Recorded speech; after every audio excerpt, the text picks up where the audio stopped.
We are awaiting new comment from the White House regarding the leak of a low-confidence preliminary report on last weekend's strike on Iran's nuclear facilities. In just under an hour from now, Press Secretary Caroline Leavitt will be holding a press briefing, no doubt answering questions about the newly launched investigation into the source of that leak report, as well as the media's narrative that the strikes on Iran's nuclear facilities were not as successful as the administration claimed. So they are irresponsibly using that document with low confidence, even though more information is still coming out. This is Outnumbered.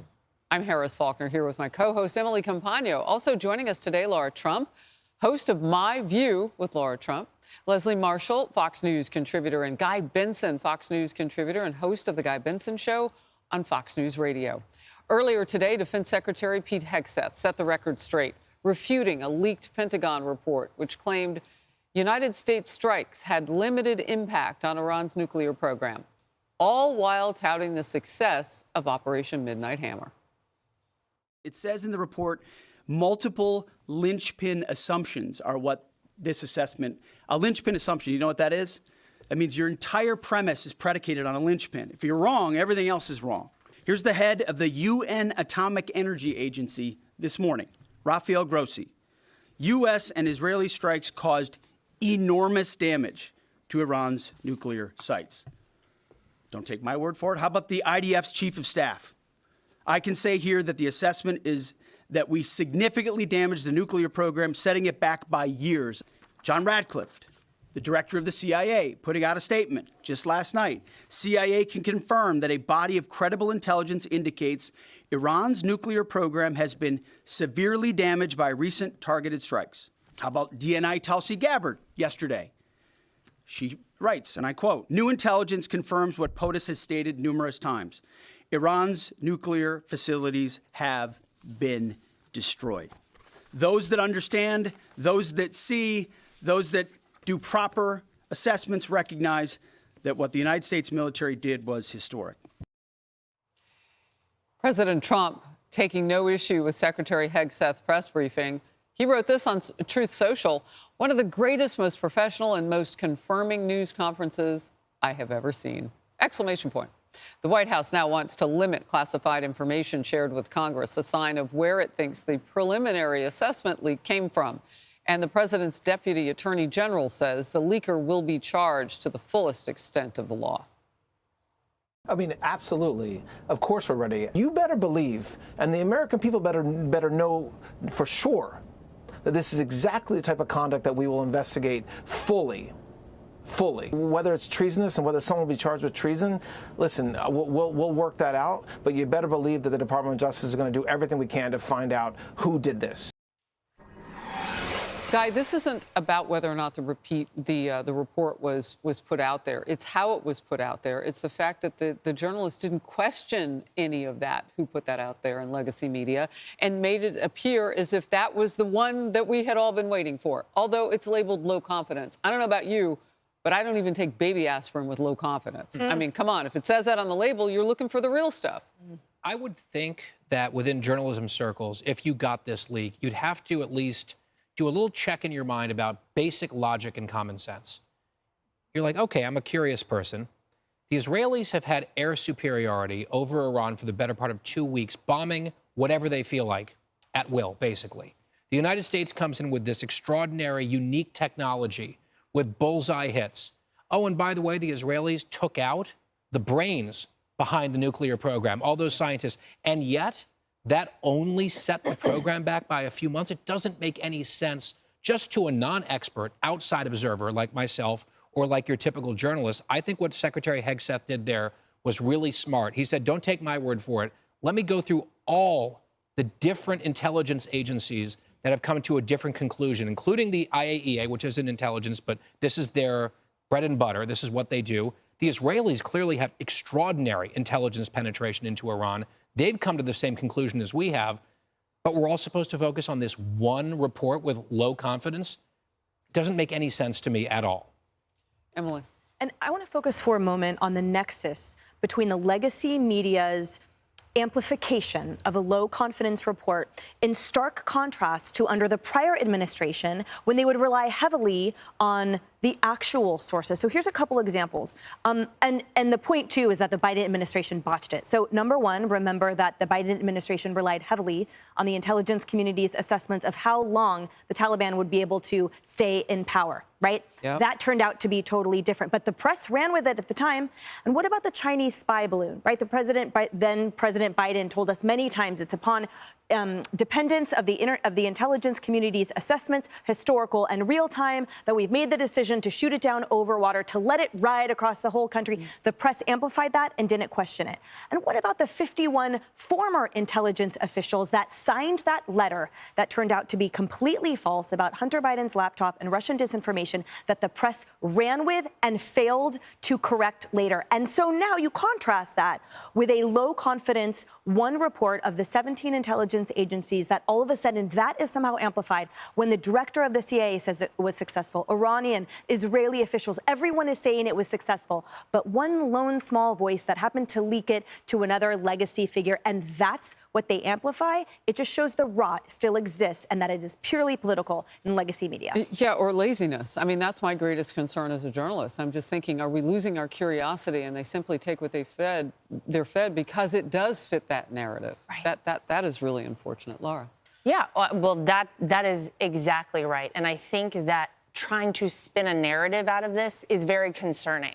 You know, before we're Republicans or Democrats, we're all Americans, right? That's what we should all remember in this moment. This was a monumental, historic achievement. This is something to go in and take out these nuclear sites that presidents before Donald Trump said they all wanted to do. He was able to get it done. This is a low confidence report. And the fact that you had the legacy media pouncing on it, that it seemed like they were attempting to weaken America and our footing on the world stage at such an important time like this. You know, you want America to lead from a place of strength. You want us to be able to say, here, we're going to lay it all out for you on the table. Here's every single report, as Pete Hegseth did there. He read all the way down and said, no, we know we got this. We know we got this. You don't want America on its heels in a weakened state whenever we are on the precipice of Middle East peace. You want us in a strong state. And it felt like, I think to a lot of us out there, that the goal of this was the media to attack Donald Trump, as they always do. And anything he does, if he says up, they say down. We know how it always goes, and that's very disappointing. Yeah. You know what I'm thinking as you're talking? Whose side are they on? Well, that's right. Like, is it the American public and doing their job and getting the information right? I mean, I had news directors tell me, it's great to be first, it's most important to be right. Anyway, I want to get to this before I come to you, Leslie. General Kane, who is the chairman of the Joint Chiefs of Staff this morning, talked about the Americans who defended the American air base in Qatar during Iran's retaliation. Let's watch that. The oldest soldier was a 28-year-old captain. The youngest was a 21-year-old private who'd been in the military for less than 2 years.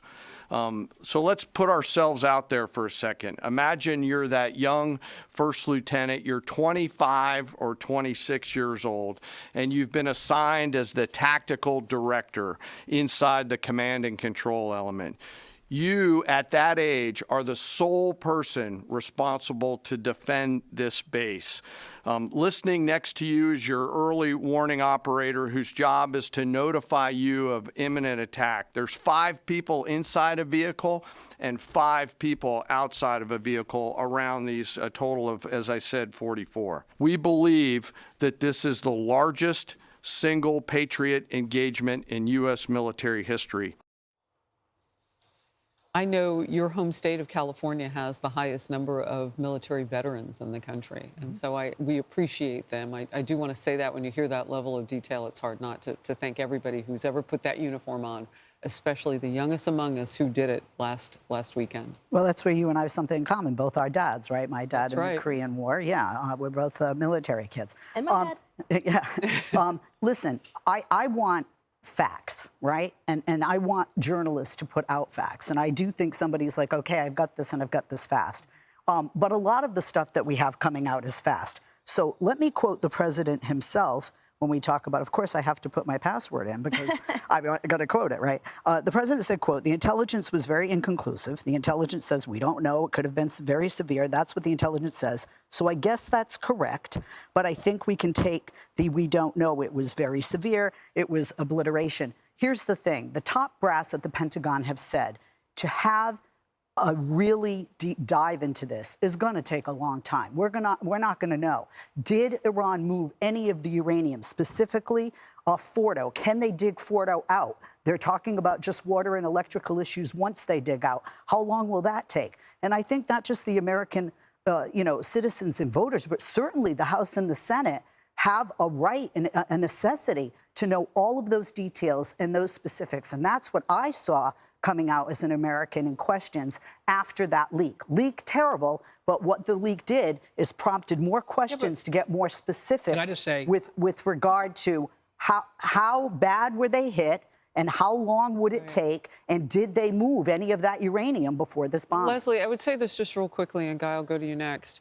None of what you just asked should be predicated on something that was leaked, because it's not necessary. I asked those questions too. I want all those answers. Oh, no, I too. agree with you. You don't need the leak to have I don't predicate it on, well, somebody told me that. Those are the questions I asked before, and I'm still asking that they now. may sort of kind of know the answer. No, I mean, you obviously want to know what happened. Mm-hmm. I would just make a very quick point. You said when the regime starts digging out Fordo. I think it's an if, because the Israelis are going to be watching them like a hawk. They're not going to let them dig out. They've got control of the skies. Well, no, I disagree. I would say when.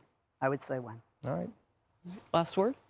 Well, and I would also echo what Guy said earlier, which is that the top scientists there in the country who were developing this nuclear program were all taken out as well. So even if they move some of that uranium, even if there's anything left, it'll be a long time, thank God, before they get their hands on anything that's concerning to the world, I think. I'm Steve Doocy. I'm Brian Kilmeade. And I'm Ainsley Earhart. And click here to subscribe to the Fox News YouTube page to catch our hottest interviews and most compelling analysis.